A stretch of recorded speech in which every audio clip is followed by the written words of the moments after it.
साथियों, जय जोहार, जय मूलीवासी। साथियों, खेती करो बनिया के लिए, बकरी पालो मियाँ के लिए और पशु पालो कसाई के लिए।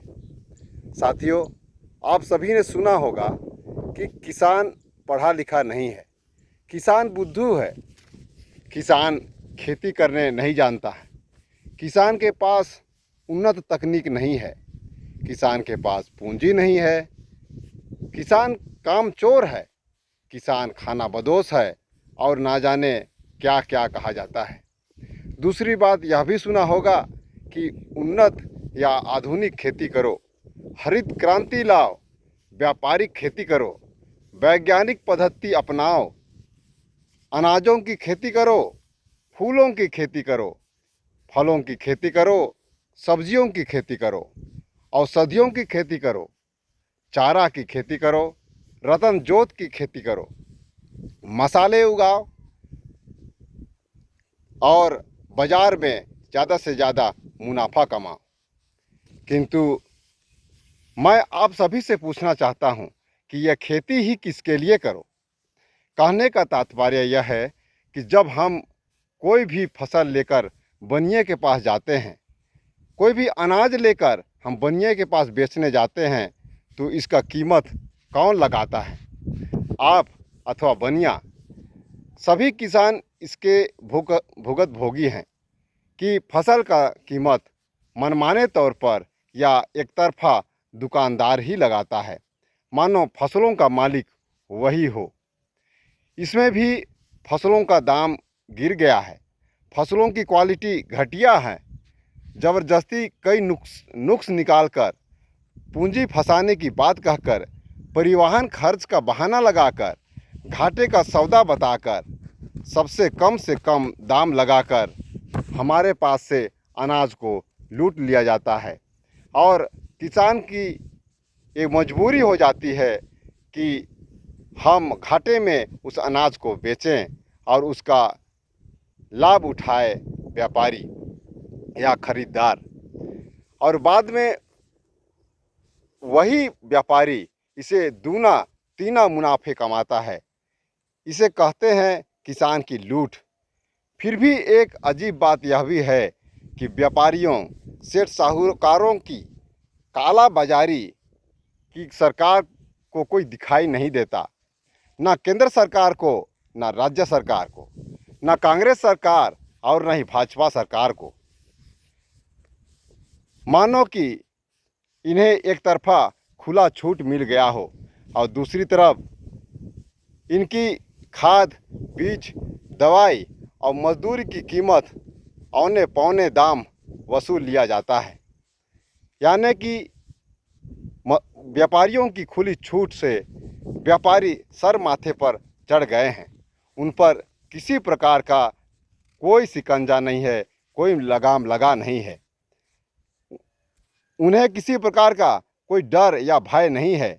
इसलिए तो ये खेती किसानी को घाटे का सौदा बना दिया गया है और व्यापारियों पर शिकंजा कसने की बात तो बहुत दूर, उन्हें छुट्टा सांड की तरह छोड़ दिया गया है।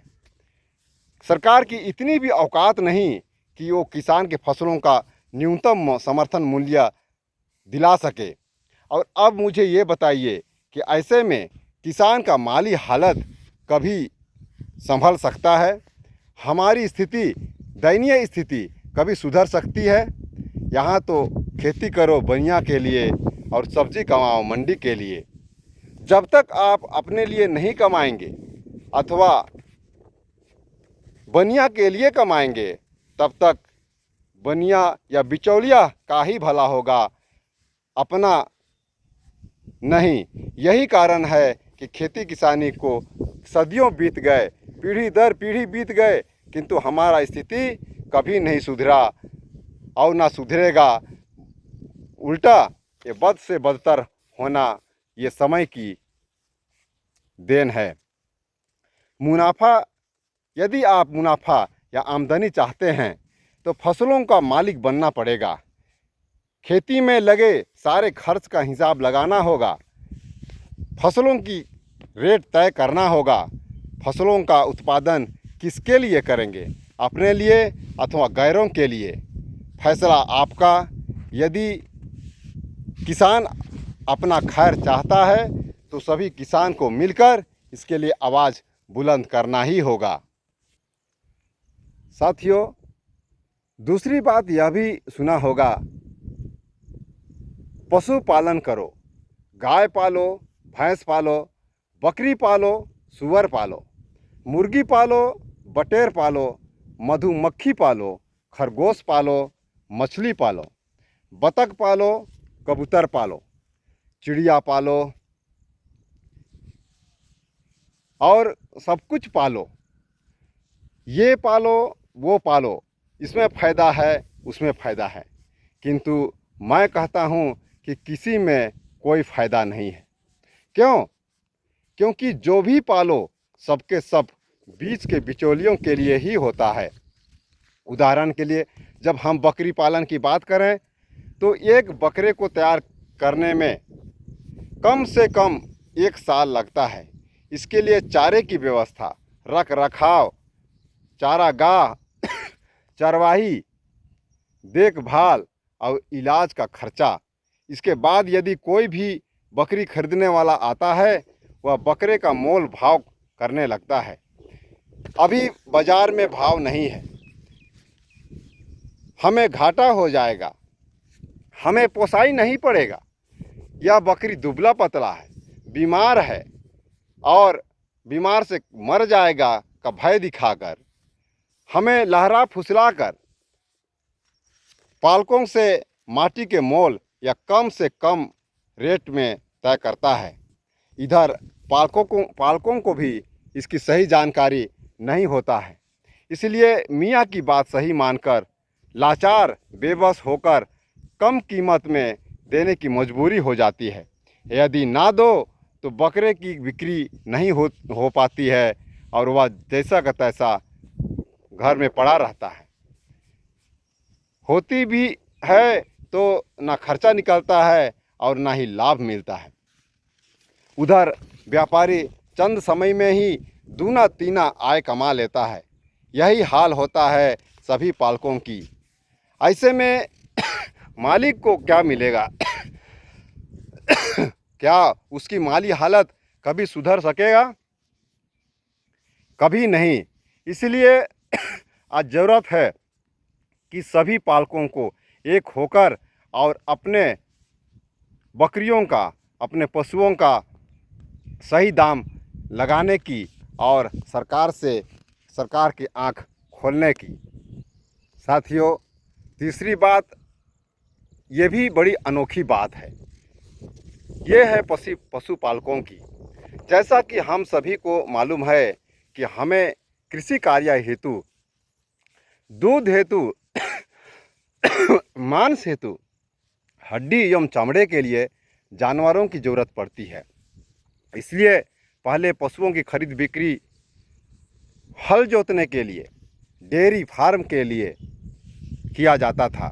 बाद में इसे बीफ के लिए भी किया जाने लगा और धड़ाधड़ सरकारी अनुमति से बूचड़ खाने या रजिस्ट्रीकृत बूचड़ खाने खोल दिए गए, जिसकी पूर्ति हेतु कई बिचौलिए व्यापारी औने पौने दाम में पशुओं को लेकर कारखाना पहुंचाने लगे और मुनाफा कमाने लगे।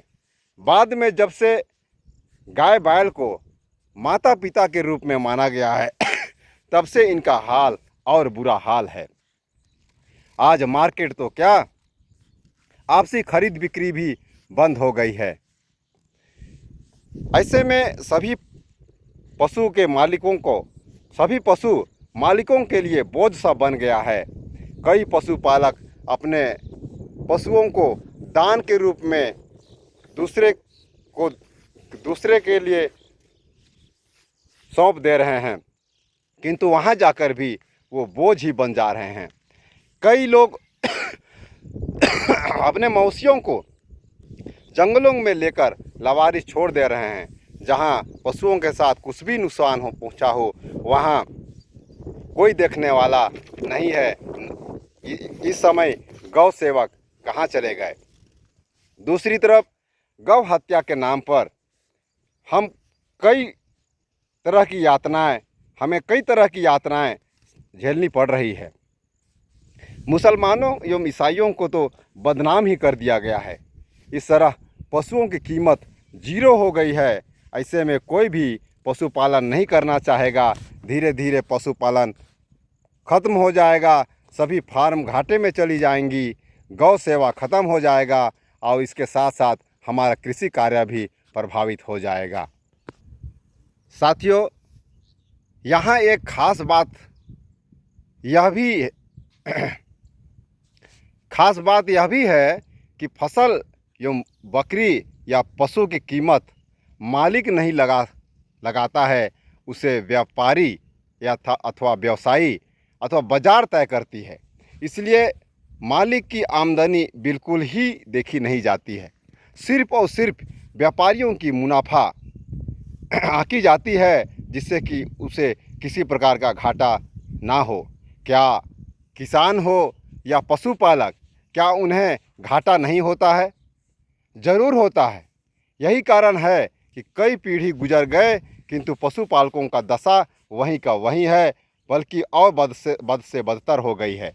फिर भी आज तक सरकार की आंख नहीं खुली, कभी भी उद्यमियों के प्रति सहानुभूति नहीं जताई।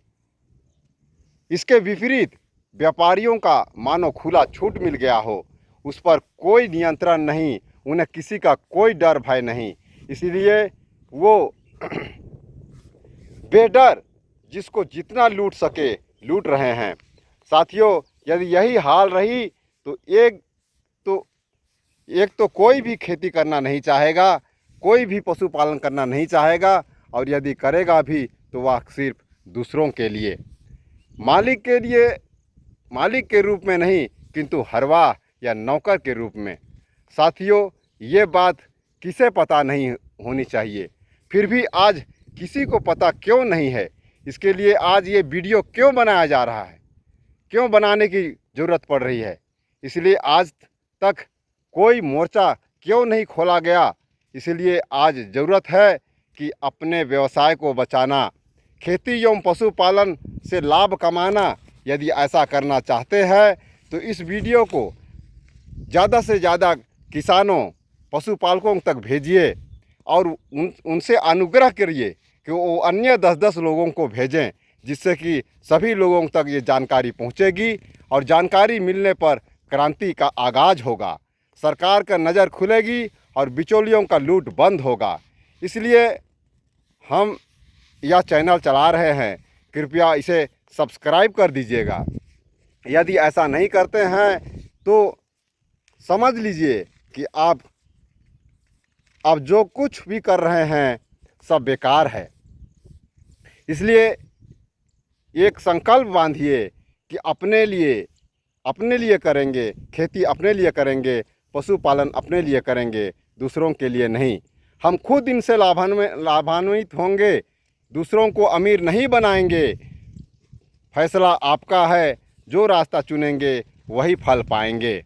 इसलिए आप खूब कमाइए और खूब अमीर बनिए। इसी शुभ नेक के साथ मैं अपने वाणी को विराम देता हूँ। जय जोहार, जय मूल निवासी।